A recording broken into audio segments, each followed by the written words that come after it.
Queridos irmãos, amadas irmãs e diletos amigos ouvintes, paz seja convosco.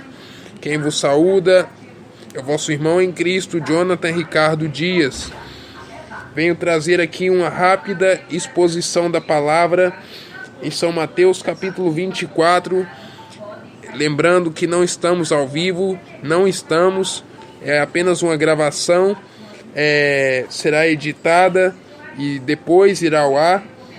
São Mateus capítulo 24, versículo 6 ao 8, que diz assim: E ouvireis de guerras e de rumores de guerras.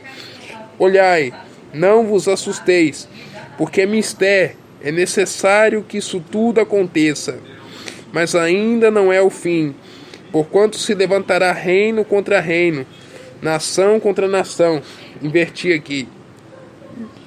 E haverá fomes, e pestes, e terremotos em vários lugares. Mas todas essas coisas são um princípio de dores.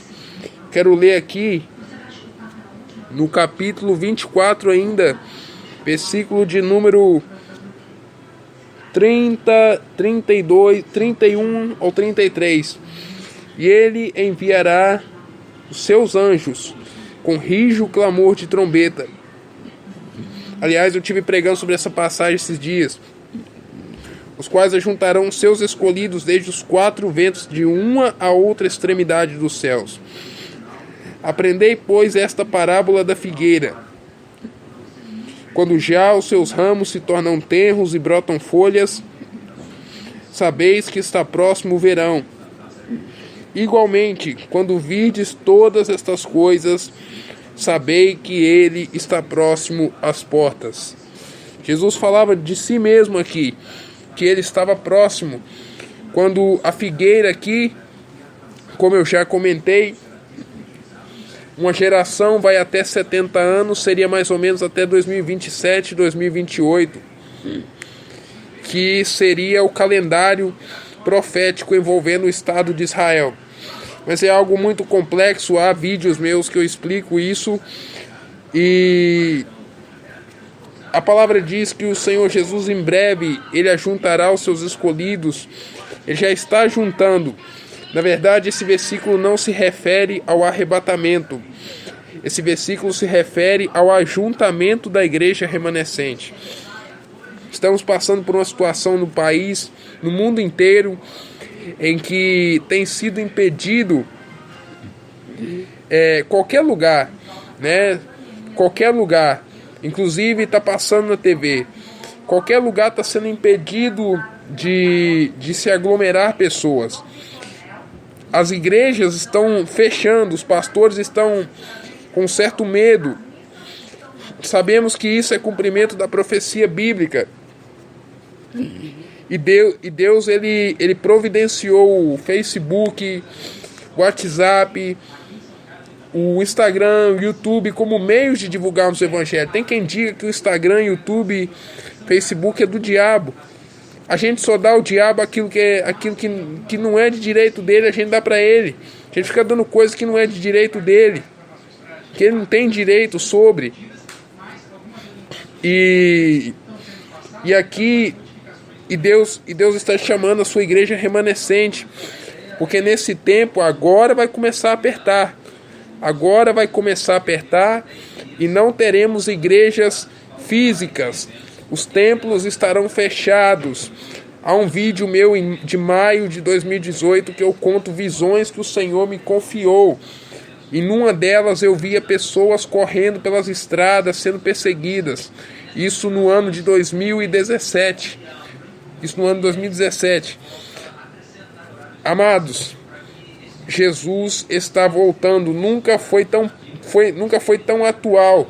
Eu quero ler um trecho da palavra em 2ª carta de Pedro, no capítulo de número 3, versículo de número 1 em diante, que diz assim: Amados, escrevo-vos agora esta 2ª carta, em ambas as quais desperto com exortação o vosso ânimo sincero, para que vos lembreis da palavra que primeiramente foram ditas pelos santos profetas, e do nosso mandamento, os apóstolos do Senhor e Salvador, sabendo primeiro isto, que nos últimos dias virão escarnecedores, andando suas próprias concupiscências, esses aí que pregam que Jesus já voltou no ano 70, quando Jerusalém foi destruída pelo Império Romano, e que ele não vai voltar.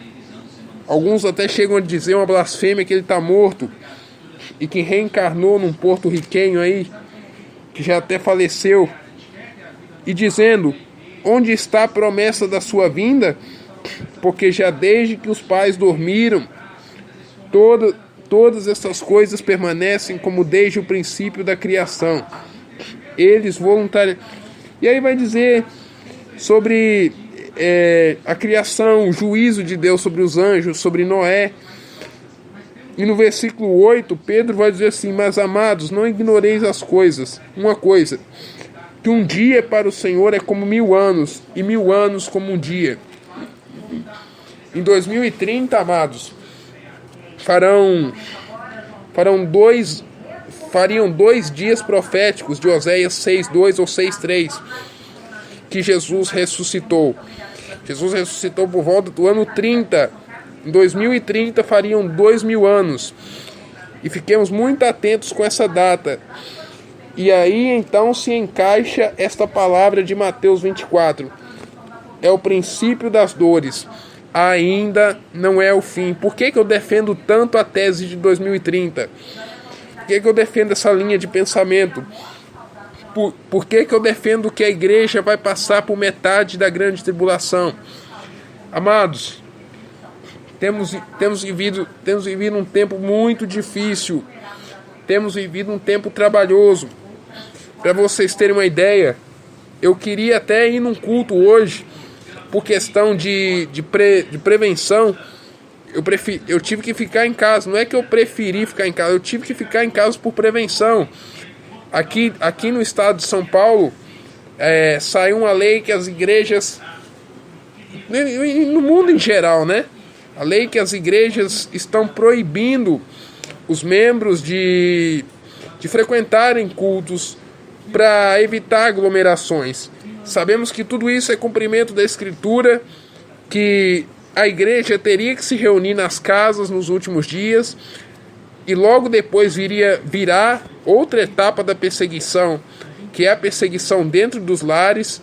Muitas pessoas vão ser perseguidas dentro dos lares, aí a igreja vai ter que se transferir para as matas, para lugares, como as pessoas falam aí, né? Eu não acredito muito nessa coisa de estocar alimento, mas pessoas dizem que vão estocar alimento, água, sair fugindo para as montanhas, aquele terror todo. Mas eu ainda não arrisco sobre isso, mas haverá uma perseguição. E inclusive a Ellen G. White aconselha que os que podem fujam para as fazendas, comprem sítios, comprem campos, habitem nos campos, porque haverá uma perseguição nas cidades contra a igreja. Uma falsa igreja dominará a terra. Mas o foco agora, na verdade, o foco é uma coisa que ninguém sabe como resolver. Mas nós cristãos sabemos o que está acontecendo, sabemos que Deus permitiu que isso suceda por causa dos pecados do povo. Deus permitiu que o coronavírus atacasse a terra por causa dos pecados da humanidade. A palavra vai dizer em Apocalipse capítulo de número 18, sobre a queda de Babilônia. Apocalipse capítulo 18. Apocalipse capítulo 18. Versículo 5, porque já os seus pecados se acumularam até o céu, e Deus se lembrou das iniquidades dela. Deus não é bobo. Desculpe a expressão, mas Deus não é bobo. Deus nunca se esquece de nada que fazemos. Vai se acumulando. Se não pedimos perdão dos nossos pecados, sim, os nossos pecados podem ser apagados. Nosso passado é apagado. Mas se nós continuarmos na prática do erro e não pedimos perdão, e o pior de tudo, não nos arrependemos, Deus, ele leva em conta. Ele não é esse Deus que as pessoas pregam, que pode viver pela graça, pode viver desleixadamente. Inclusive, Jeremias 48:10 vai dizer o seguinte: maldito todo aquele que faz a obra do Senhor relaxadamente. Aí a pessoa pode me dizer assim: ah, mas é o obreiro, é o pastor, é o evangelista. Aí está se referindo a quem faz a obra de Deus. Dizia Charles Spurgeon que todo cristão é um missionário. Todo cristão é um missionário. A partir do momento que você aceitou Jesus, você tem uma tarefa de ganhar almas. A começar pela sua casa, a começar pelos seus vizinhos, a começar pelos seus amigos, seus conhecidos, seus parentes. Você tem uma tarefa de ganhar almas, seja pela rede social, com esses tempos de rede social mais avançados, seja evangelismo corpo a corpo, evangelismo físico, seja o meio que for, pela oração. Se você não sabe pregar, você ora, intercede, mas de alguma maneira você é chamado para ganhar almas. Então a palavra fala assim: maldito aquele que faz a obra do Senhor relaxadamente. Os pecados, inclusive da igreja, têm chegado nas narinas de Deus, e Deus já não tem suportado mais o pecado da igreja. Muito reteté, muita palhaçada no culto, show da fé, uma pulação, uma rodação, uma coisa sem lógica, muita revelação pessoal. Deus está me mandando te dizer, Deus está me mandando te entregar. Uma vez, amados, eu não vou citar o local aqui nem a pessoa, mas eu estava num culto que o cidadão revelou para uma mocinha de 10, 12 anos que ela ia se relacionar com um homem no futuro e que aquele rapaz iria desviar ela da igreja. E ela ia perdão da palavra, se arrebentar na vida. Matou a fé da menina na hora. Os pais dela são cristãos piedosos. E aquilo acabou com a fé da menina. Outra coisa que se tem visto muito: pregadores fazendo falsas libertações, cuspindo na cara dos outros. Nem é soprar aquilo lá, é cuspir na cara dos outros. E o Senhor Jesus, ele fala em Ezequiel 13, visão mentirosa. Veem coisas que eu não ordenei que vissem, falam coisas que eu não ordenei. Pregadores vivendo em adultério, pregadores vivendo em lascívia, e muitas vezes no altar esfregando. Eu falo porque eu já vivi isso, na questão da lascívia. Pregadores esfregando sermões na cara das pessoas. Olha, tem que combater o pecado. E tá lá nos contatos do WhatsApp lá, com as irmãzinhas da igreja, tudo. Quero terminar aqui para não entrar na carne, porque a palavra fala: vocês começaram no espírito e acabarão na carne. 1 Pedro 4:7, que diz assim, 4:7, 1 de Pedro 4:7. Temos aqui 1 minuto e 16 segundos. Eu não estou achando aqui, eu acho que é 4:17. Porque já é tempo que comece o julgamento pela casa de Deus. E se primeiro começa por nós, qual será o fim daqueles que são desobedientes ao Evangelho de Deus? Então tudo que está acontecendo na terra é um julgamento da parte de Deus. Há uma esperança sim, e está em 2 Crônicas 7:14, eu deixei para o final.